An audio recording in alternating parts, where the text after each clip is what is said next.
জন্ম করো যথাতথা, কর্ম করো ভালো, কোনো বাধাই বাধা নয় যদি তোমরা ঈশ্বর পথে চলো। নমস্কার, আমি অ্যাস্ট্রোলজার বরুণ। প্রতিদিনকার মতন আজকেও কিন্তু একটি ভিডিও বানাচ্ছি শুধুমাত্র তোমাদের উদ্দেশ্যে। আশা করছি ভিডিও থাম্বনেল এবং ক্যাপশন দেখে কিন্তু তোমরা প্রত্যেকে বুঝতে পেরে গেছো আজকের ভিডিওটি কী নিয়ে হচ্ছে। হ্যাঁ, নক্ষত্র কিন্তু শনিদেব বদলাচ্ছে, আর নক্ষত্র বদলেই কিন্তু শনিদেব তার খেলা শুরু করবেন। কারণ এতদিন ছিল রাহুর নক্ষত্রে, এইবার প্রবেশ করছে পূর্ব ভাদ্রপদ নক্ষত্র অর্থাৎ বৃহস্পতির নক্ষত্রে।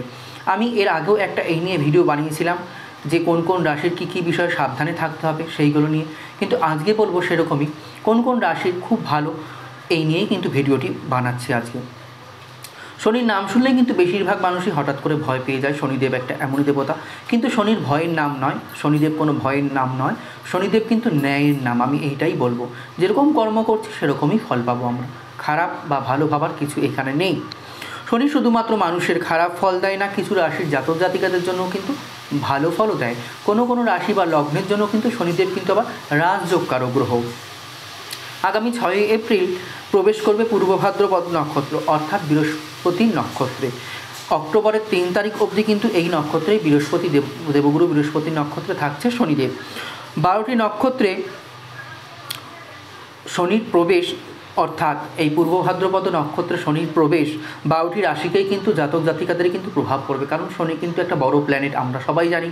আর যখনই কোনো বড় প্ল্যানেট তার নক্ষত্র চেঞ্জ করে, তার রাশি বদল করে, সমস্ত রাশির জাতক জাতিকা এবং পৃথিবীর সকলের উপরেই কিন্তু এর প্রভাব পড়ে থাকে। কিছু রাশির জন্য কিন্তু শনির এই যাত্রা খুবই ভালো হতে চলেছে, সেই নিয়েই বলবো মেষ রাশির যারা জাতক জাতিকারা রয়েছে। দেখো, পূর্ব ভাদ্রপদ নক্ষত্রে শনির প্রবেশ তোমাদের জন্য কিন্তু খুবই ভালো ফল দেবে। যাই হোক, তোমরা আর্থিক সুবিধা পাবে এই সময়। অতীতের অর্থ সংক্রান্ত যেগুলো সমস্যাগুলো চলছিল সেগুলো কিন্তু খুব সহজেই মিটে যেতে চলেছে। এই সময় একটি নতুন বাড়ি, একটি নতুন গাড়ি, একটি ফ্ল্যাট কিন্তু কেনার যোগ দেখা যাচ্ছে। যারা চাইছিল অনেকদিন ধরে কিনতে পারছিলে না, বলবো যোগ কিন্তু শুরু হচ্ছে।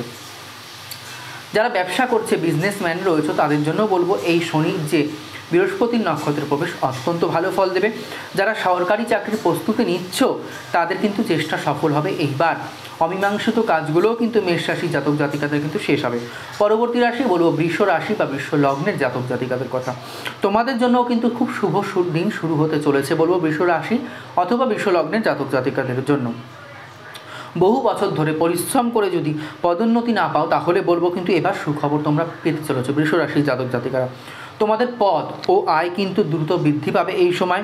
যেমন কর্মজীবনে অগ্রগতি হবে, পাল্লা দিয়ে কিন্তু প্রেম জীবন, যারা লাভ অ্যাফেয়ারের সাথে যুক্ত রয়েছে তাদেরও কিন্তু খুব ভালো টাইম আসছে। সঙ্গীর সঙ্গে যে চলমান ভুল বোঝাবুঝিগুলো তা কিন্তু মিটে যাবে, এবং যারা বিবাহে বাধা চলছিল, যাদের বিবাহ সংক্রান্ত বাধা, সেই বাধাগুলোও কিন্তু কেটে যাবে এই সময়। যাই হোক, পরবর্তী রাশি বলবো কন্যা রাশির সমস্ত জাতক জাতিকাদের কথা। বলবো শনির রাশি পরিবর্তন তোমাদের জন্যও কিন্তু খুব উপকারী হতে চলেছে। যারা কন্যা রাশি বা কন্যা লগ্নের জাতক জাতিকারা রয়েছে, নক্ষত্র পরিবর্তন, শনিদেবের নক্ষত্র পরিবর্তন, যে সমস্যা মনে চলছিল তা কিন্তু সমাধান হয়ে যাবে। অর্থাৎ মনের ভেতর কন্যা রাশির জাতক জাতিকাদের বেশ কিছুদিন যাবতই দেখা যাচ্ছিল একটা অস্থিরতা, একটা চঞ্চলতা, এটা কিন্তু আমরা প্রত্যেকে খেয়াল করছিলাম। বলবো সেইটা কিন্তু এবার খুব সহজেই কিন্তু মিটে যাবে, এইটাই কিন্তু আমি দেখতে পাচ্ছি। যদি ঋণগ্রস্ত হয়ে থাকো কন্যা রাশির জাতক জাতিকা হলে, তবে আর্থিক উন্নতির পাশাপাশি কিন্তু ঋণের বোঝাও কিন্তু অনেকখানি কমতে থাকবে এই টাইম থেকে। তোমাদের এই সময় আরাম, সুযোগ সুবিধা কিন্তু বৃদ্ধি করবে, যা কিন্তু তোমাদের মনকে কিন্তু খুশি করবে। কর্মজীবনে অগ্রগতির জন্য কিন্তু বলবো নতুন নতুন সুযোগ পাবে। যারা কর্মজীবনের সাথে যুক্ত রয়েছে, এগিয়ে যাওয়ার জন্য কিন্তু অনেক নতুন নতুন সুযোগ পাবে। তোমাদের জীবন সঙ্গীর সঙ্গে কিন্তু সম্পর্ক কিন্তু আরও শক্তিশালী হবে। কন্যা রাশি বা কন্যা লগ্নের জাতক জাতিকাদের কথা বলবো। পরবর্তী রাশি বলবো ধনু রাশি বা ধনু লগ্নের জাতক জাতিকাদের কথা বলবো। এই ধনু রাশিতেও কিন্তু শনিদেবের আশীর্বাদ কিন্তু বর্ষিত হতে চলেছে। শনিদেব যখন তার নক্ষত্র পরিবর্তন করে পূর্ব ভাদ্রপদ নক্ষত্রে প্রবেশ করছেন। যারা কাঙ্ক্ষিত চাকরি খুঁজছিলে ইচ্ছা মতন, তাদের কিন্তু বলবো অপেক্ষার অবসান হতে চলেছে খুব সহজেই। ব্যবসার সাথে যুক্ত ব্যক্তিরও কিন্তু লাভ হবে, ব্যবসা থেকে কিন্তু তোমরা মুনাফা অর্জন করতে পারবে এই সময়। স্ত্রীর সঙ্গে কিন্তু ভালো সমন্বয় থাকবে। আমি বলবো এই সময় কিন্তু দাম্পত্য জীবনেও কিন্তু সুখ বাড়বে, দাম্পত্য জীবনেও কিন্তু তোমরা সুখী থাকতে পারবে। যে কোনো প্রকার একটা ভালো খবর পাবে, তার দ্বারা কিন্তু তোমাদের মন কিন্তু খুব সুন্দর খুশিতে আনন্দে ভরে থাকবে। তো যাই হোক বন্ধুরা, এই ছিল আজকে আমার ভিডিও। যদি ভালো লেগে থাকে লাইক শেয়ার করতে ভুলো না, আর তোমাদের মূল্যবান মতামতটি কিন্তু অবশ্যই কমেন্ট বক্সে লিখে আমাকে জানিও। দেখা হচ্ছে পরবর্তী কোনো ভিডিও অথবা লাইভ অনুষ্ঠান নিয়ে। ততক্ষণের জন্য কিন্তু সবাই খুব ভালো থেকো, সুস্থ থেকো এবং সাবধানে থেকো। হরে কৃষ্ণ, জয় মা।